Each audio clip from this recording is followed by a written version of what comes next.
नमस्कार मित्रांनो, मी स्वाती तोरसेकर एशा पृथ्वीमध्ये तुमचं स्वागत करते.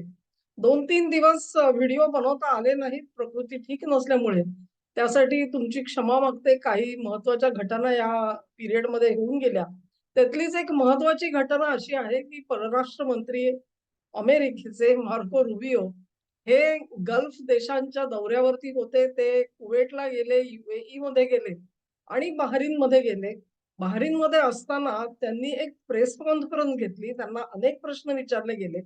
मध्य पूर्वेमध्ये इराणशी झालेल्या समझोत्याच्या निमित्ताने लोकांच्या मनामध्ये अनेक प्रश्न आहेत, अनेक शंका आहेत. त्या सर्वांचं निरसन मार्को रुबियोनी ह्या प्रेस कॉन्फरन्समध्ये तर केलंच. अर्थात गल्फचे जे मिनिस्टर्स त्यांना भेटले, तिथे सुद्धा त्यांनी अधिक खोलामध्ये उत्तरं दिलेली असतील. तेव्हा नेमकं या प्रेस कॉन्फरन्समध्ये रुबियो काय बोलले ह्याच्याबद्दल आपण माहिती घेऊ आता. एक स्क्रीन शेअर करते म्हणजे आपल्याला जास्त त्याच्याबद्दल सांगता येईल आणि स्क्रीन तुमच्या समोर आहे.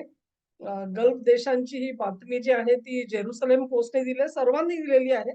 त्याचा एक व्हिडिओ सुद्धा आहे त्या कॉन्फरन्सचा.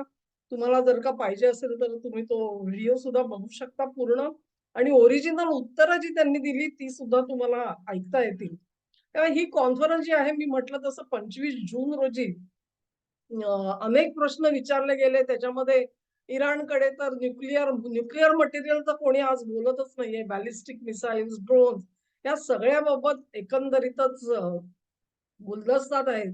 एमओयू मध्ये ह्याच्याबद्दल काही लिहिलं गेलेलं नाहीये. तेव्हा त्या दृष्टीने प्रश्न विचारले जाणार हे उघड होतं. पण रुबियोंनी एकंदरीतच अमेरिकेने जो स्टँड घेतलाय, की इराणशी मुळात युद्ध करण्याची क्षमताच आम्ही जेव्हा डेसिमेट करून टाकलेली आहे, खच्चीकरण केलेलं आहे, तेव्हा या सगळ्याचे उत्तरं जी आहेत ती नंतर बघता येतील अशा एकंदरीत आशयाचं उत्तर रुबियोंनी दिलं.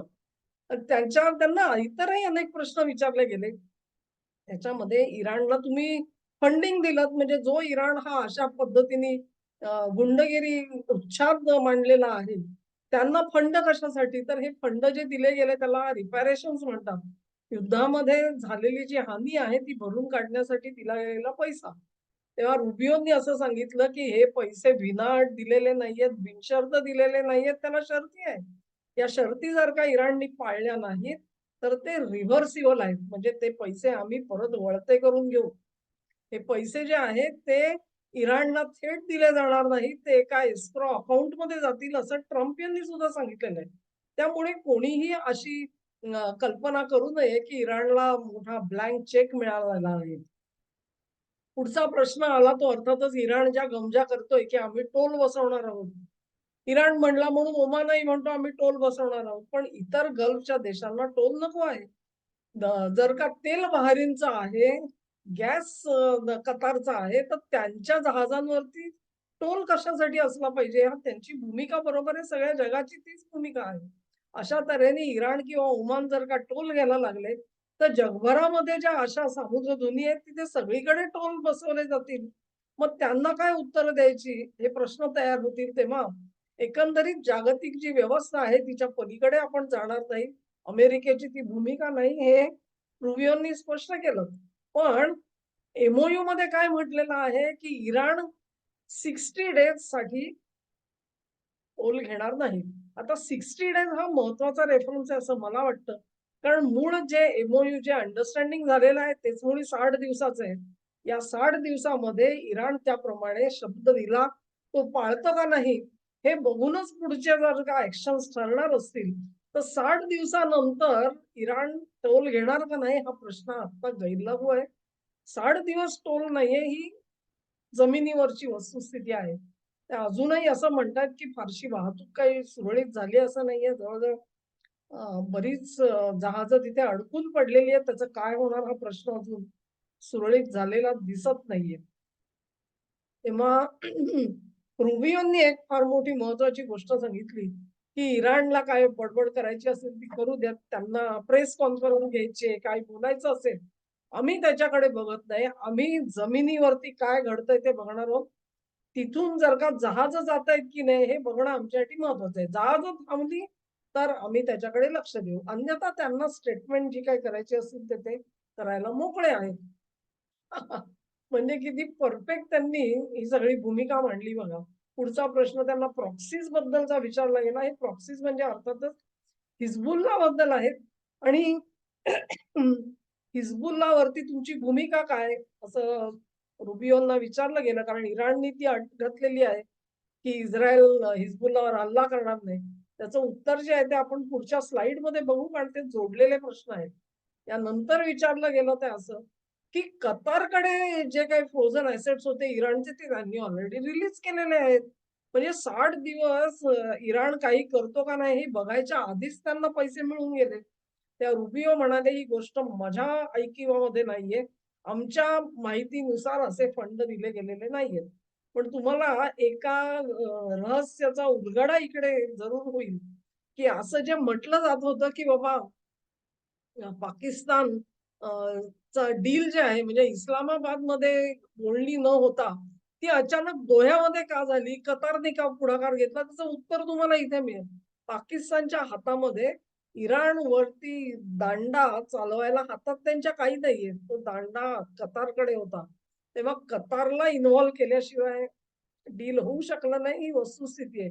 मग नंतर ते जिनिव्हा शाहबाज शरीफने एक पत्र लिहिलं, "अहो आम्हाला पण निमंत्रण पाठवा तिकडे. आम्ही एवढं काम केलं." मग त्यांना निमंत्रण पाठवते तिकडे गेले वगैरे. आणि आपल्याकडे नाही का लग्न समारंभामध्ये अत्तरदाणी, त्यानंतर गुलाब पाणी शिंपडण्यासाठी पोरं उभी करतात. तसे त्यांना उभे केलेले होते सगळ्यांचं स्वागत-बिगत करायला. त्या पलीकडे ह्यांचं काही नाही. ह्यांनी सही केली वगैरे दाखवलं. हे सगळ्या झूट कथा आहेत.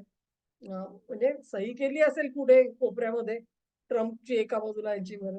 ते काही-काही लोकं दाखवतात ट्रम्पनी जिथे सही केली, तिथे तर शहाबाजला सही करायला जागाच नव्हती वगैरे. त्यामुळे नेमकी काय कशावर सही केली माझ्याही मनात शंका आहे. असो पण ती अत्तरदाणी, गुलाबदाणी घेतलेली पोरं तशी उभी असतात तसं हसीन मुनीर आणि शाहबाज तिकडे उभे होते आपण बघितले सगळे. पण त्यांचं तोंड पडली इराणचं डेलिगेशन नाही का परत गेलं. मग त्यांना परत बोलवून आणलं वगैरे सगळं नाटक झालं ते. तर हा भाग तिथे जाता-जाता सांगितला. सर्वात महत्वाचा प्रश्न रुबियोंना विचारला गेला आणि हे तेल चोपडलेले पैलवान कसे आहेत रुबियो हे तुम्हाला इथे दिसेल या उत्तरामध्ये. त्यांना विचारलं, की "अहो तुम्ही जर का इराणची हानी भरून काढताय, तर गल्फच्या देशांची पण हानी झालेली आहे. त्यांच्यावर विनाकारण हल्ले झाले आणि त्यांची मग ती झीज कशी भरून काढायची? ती हानी कशी भरून काढायची?" एमओयूमध्ये त्याचा उल्लेख सुद्धा नाही. तेव्हा रुबियोंनी असं सांगितलं, की MOU is not a comprehensive document. America आणि गल्फ कंट्रीज ह्यांच्यामध्ये जे काही विदेश संबंध आहेत, ते सगळे एमओयूमध्ये कसे काय येतील? त्यांचं काय करायचं हे सगळं काही तिथे लिहायची गरज नाहीये. MOU is not a comprehensive document. प्रत्येक गोष्ट काही तिथे लिहिली गेलेली नाहीये. आणि हे उत्तर अत्यंत चलाखीचं आहे हे लक्षात घ्या. म्हणजेच आपण जे म्हणतो आहोत, की ते न्यूक्लिअर ड्रिल्स तिकडे न्यूक्लिअर मटेरियलचं काही लिहिलं नाही, बॅलिस्टिक मिसाईल काही लिहिलं नाहीये. ते सगळं अध्यारूप ठेवलं कारण का MOU is not a comprehensive document. सगळ्या गोष्टी काय आम्ही एमओयूत लिहिलेल्या नाहीयेत. असं रुबियो म्हणतात याचा अर्थ असा, की काही न लिहिल्या गेलेल्या अटी सुद्धा आहेत आणि त्या अटी इराण पाळतो की नाही हे पुढच्या 60 दिवसामध्ये आपल्याला दिसणार आहे. ही जी अत्यंत चलाखीने दिलेलं जे रुबियोंचं उत्तर आहे, हे महत्वाचं आहे आणि हे आपल्याला काही दिवसांनी 60 दिवसांनी आपल्याला त्या उत्तराची आठवण येणार आहे मला तर. त्यांना विचारलं, की तुम्ही जेव्हा हल्ला केलात तेव्हा तुम्हाला तिथे राजवट बदलायची होती, रेजिम चेंज. त्याचं काय झालं? तिथे तर राजवट बदलली नाही. त्या रुबियोंनी असं सांगितलं, "मी हे मान्य करतो, की इराणची राजवट आज सुद्धा थिओक्रेटिक आहे. म्हणजेच तिला धार्मिक अधिष्ठान आहे. हे आम्ही मान्य करतो. परंतु आमच्यासाठी ही बाब महत्वाची नाहीये. आमच्यासाठी ही बाब महत्वाची आहे, की नवी आलेली जी सत्ता आहे, तिचा अमेरिकेकडे बघण्याचा रोख काय आहे, हे मला महत्वाचं वाटतं. बाकी आम्हाला महत्वाचं वाटत नाही. आम्हाला आधी या अगोदरची जी राजसत्ता होती, ती राजसत्ता अमेरिकेशी कशी वागत होती तुम्ही बघितलेलं आहे. आता ही नवी सत्ता आलेली आहे, तेव्हा त्यांना काही अवधी दिला गेलेला आहे. ते कशा पद्धतीने आमच्याशी व्यवहार करतात त्याच्यावर आम्ही ठरवू, की रेजिम चेंज काय करायचं, त्या मुद्द्याचं काय करायचं. तेव्हा ती आजची राजवट जरूर तिला धार्मिक अधिष्ठान आहे, आम्ही मान्य करतो. पण ते प्रत्यक्षात जमिनीवर करतात काय हे आमच्यासाठी महत्वाचं आहे. हे जे रुबियोंचं वाक्य आहे, ते अतिशय महत्वाचं आहे. लेबेनॉनचा मुद्दा, हा मुद्दा जो आहे आणि त्याला जो टर्न दिला रुबियोंनी, त्याच्यासाठी त्यांचे हॅट्स ऑफ म्हणायला पाहिजे. याच्या अगोदर जेडी व्हॅन्सना हा प्रश्न विचारला गेलेला होता, हिजबुल्लाचं काय? आणि त्याचा उल्लेखच नाहीये एमओयू मध्ये. तेव्हा जेडी व्हॅन्सने असं सांगितलं, हा ठीक आहे, आम्ही पुढच्या वेळेला बोलण्यामध्ये हिजबुल्लालाही सामील करून घेऊ आणि हा प्रश्न सोडवू म्हणून. मार्को रुबियोंनी त्याला दिली चाट. त्यांनी सांगितलं, हिजबुल्ला कोण? हिजबुल्ला काय लेबेनॉनचं सॉव्हरेन सरकार आहे का? सार्वभौम सरकार लेबेनॉनमध्ये नाहीये. ते निवडून आलेलं सरकार आहे, त्यांना काही अधिकार आहेत. तेव्हा हिजबुल्लाशी बोलणी करण्याचा प्रश्नच येत नाही. इराणने त्यांना मदत करण्याचा प्रश्नच येत नाही. लेबेनॉनचं सरकार हे कार्यक्षम आहे आणि ते काय कारवाई करायची ते ठरेल. तेव्हा इथून पुढे हिजबुल्लाचं काय होणार हे आपल्याला दिसतंय. मला तरी असं वाटतं, की अशा प्रकारे जर का उत्तर दिलं असेल तर कदाचित भविष्य काळामध्ये लेबेनॉनने ठरवलं, की अब्राहम अकॉर्ड आम्ही जॉइन करतो, तरी मला आश्चर्य वाटणार नाही. ते ज्याला तेल चोपडलेल्या पैलवानाचं उत्तर आहे, असं सगळेजण मान्य करतील. ह्याच्यानंतरचा जो प्रश्न विचारला तो मार्वलस त्यांना अलास्काबद्दल आणि युक्रेनच्या युद्धाबद्दल सुद्धा प्रश्न विचारला गेला. आणि त्यावर रुबियो म्हणाले, कसलं अग्रीमेंट? अलास्कामध्ये आम्ही काय अग्रीमेंट केलेलं नाहीये. धक्का. अलास्कामध्ये आम्ही काहीही अग्रीमेंट केलेलं नाहीये. There was a proposal, there was a peace proposal असं ते म्हणतात. हा, आम्ही एक म्हणजे काय मसुदा दिला. आता हा धक्का जो आहे ना, हा रशियाचे परराष्ट्र मंत्री लव्हरोव यांच्यासाठी सुद्धा मोठा धक्का होता. लव्हरोव यांनी असं सांगितलं, की ते जे पीस प्रपोजल आम्हाला दिलं गेलं, ते घेऊन आम्ही अलास्कामध्ये गेलेलो होतो अँकरेजमध्ये. आणि आम्ही जेव्हा एकत्र बसलो वाटाघाटीसाठी, तेव्हा आम्ही प्रत्येक मुद्दा वाचून दाखवला. त्याच्यावर आमचं अंडरस्टँडिंग काय आहे ते अमेरिकेला सांगितलं. त्यांचंही अंडरस्टँडिंग तसंच आहे का, की त्याच्यामध्ये काही फरक आहे हे विचारलं. ज्या वेळेला प्रत्येक मुद्द्यावरती आमचं अंडरस्टँडिंग आणि त्यांचं अंडरस्टँडिंग हे एकच आहे हे दिसलं, त्यानंतर आम्ही तिथून निघालो. आणि ही रशियाची भूमिका आहे. पण आज रुबियो म्हणतात, there was no agreement, it was only a proposal. तेव्हा अमेरिका नेमकं काय करते आहे? अनेक जण जी शंका बोलून दाखवत होते, की युक्रेन युद्धाची धार वाढवण्यापूर्वी अमेरिकेला अवधी पाहिजे आहे, ब्रीदिंग स्पेस हवी आहे, श्वास घ्यायला उसंत हवी आहे. ती उसंत देण्यासाठी अलास्कामध्ये पुतीनना पाचारण करण्यात आलं आणि काहीतरी मग 17 मुद्दे दिले आणि त्याच्यावरती बोलणी झाली वगैरे. त्या सगळ्यात काही दम नव्हता असा त्याचा अर्थ आहे. रुबियो काय सांगतायत? There was no agreement. त्यामुळे अलास्कात जे काही ठरलं ते पाळायला अमेरिका बांधील नाही. मग जिनिव्हात जे काही ठरलं ते पाळायला तरी अमेरिका बांधील आहे का? त्याच्यावर ते पुढे आपल्याला असं सांगतील, की "oh, that was only a memorandum of understanding." आम्ही कुठे काय सह्या तर केल्या बरोबर आहे, पण तसं नाहीये ते. इराण तसं वागला तर आम्ही असं वागणार होतो. मग इराण तसं वागणार हे कुठे लिहिलंय? ते लिहायची गरज नाहीये कारण ते कॉम्प्रिहेन्सिव्ह डॉक्युमेंट नाहीये. Oh my God! काय तेल चोपडलेला पैलवान आहे हा. जणू काही म्हणजे पवारांची शिकवणी घेतली, की काय अशी शंका येईल इतके अ, चलाख आहेत रुबियो. आणि इथे तुम्हाला कळेल, यांना एक आणखी प्रश्न विचारला गेला, की तुम्ही जे बोलताय ते आणि जेडी व्हॅन्स यांच्या बोलण्यामध्ये केवढा फरक आहे साहेब? ते म्हणाले त्याच्यात काही विरोधाभास नाहीये. राष्ट्राध्यक्ष ट्रम्प यांनी जेडी व्हॅन्स यांना एक काम दिलेलं आहे. ते काम ते करतायत. त्यांनी मला एक काम दिलंय ते मी करतोय. सरतेशेवटी मी आणि जेडी व्हॅन्स जे काही करतोय त्याच्यामुळे ट्रम्प यांचं धोरण जे आहे ते जमिनीवर उतरवणं हे आमचं काम आहे आणि ते होतंय. तर त्या पलीकडे या सगळ्याचा विचार करायची काय गरज आहे तुम्हाला? असा त्यांनी आणखी पुढे प्रश्न विचारला. म्हणजे बघा, की माणूस काय चलाख असू शकतो ते. काय चतुराईने भरलेला माणूस आहे.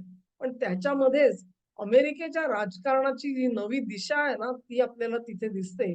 आणि जर का यदाकदाचित मध्यावधी निवडणुका त्याला मिड टर्म म्हणतात, ज्या ऑक्टोबरमध्ये होणार आहेत, त्या दरम्यान किंवा त्याच्यानंतर किंवा 28च्या निवडणुकीसाठी जेव्हा ट्रम्प चित्रामध्ये नसणार आहेत, तेव्हा रिपब्लिकन पक्षाचा नेता कोण असेल ह्याच्याबद्दल जी संदिग्धता आहे त्याची उत्तरं मार्को रुबियोंनी ह्या प्रेस कॉन्फरन्स मध्ये दिली असं मला वाटतं. आणि याचं कारण स्पष्ट आहे की जेडी व्हॅन्स यांच्यापेक्षा सुद्धा डिप्लोमसीमध्ये आपण अधिक चलाख आहोत, चपळ आहोत, हे रुबियोंनी दाखवून दिलंय. Is a very fine gentleman. Gentleman म्हणजे असं म्हणायचं नाही, पण एका बोटावरची थुंकी दुसऱ्या बोटावर करण्यामध्ये अमेरिकन पटाईत असतात आणि ते किती चतुराईने करतात ते महत्वाचे. शब्द इकडचे तिकडचे फिरवून वगैरे ते रुबियोंनी करून दाखवलेलं आहे आपल्याला. तेव्हा रुबियोंची क्षमता जी आहे ती फार मोठी आहे. त्यांची झेप अमेरिकन राजकारणातली मोठी आहे, हे आपल्याला सगळ्यांना मान्य करावं लागेल. भविष्यामध्ये काय घडतंय आपल्याला बघू. पण हा जो संभाव्य उमेदवार आहे ना अमेरिकन राजकारणातला आणि तेल चोपडलेला पैलवान, तो जेव्हा भारतात आला होता ना, त्या भारताने त्याला कशी धूळ चाकली आणि चावी मुंड्या चित केलं ते आपण बघितलं.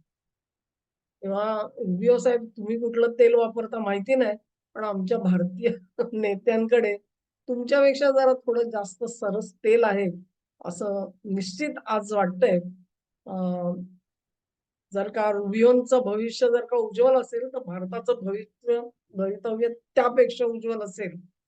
हे सांगणाऱ्या घटना दिल्लीमध्ये घडल्या याचा आपल्याला अभिमान वाटला पाहिजे, गर्व वाटला पाहिजे.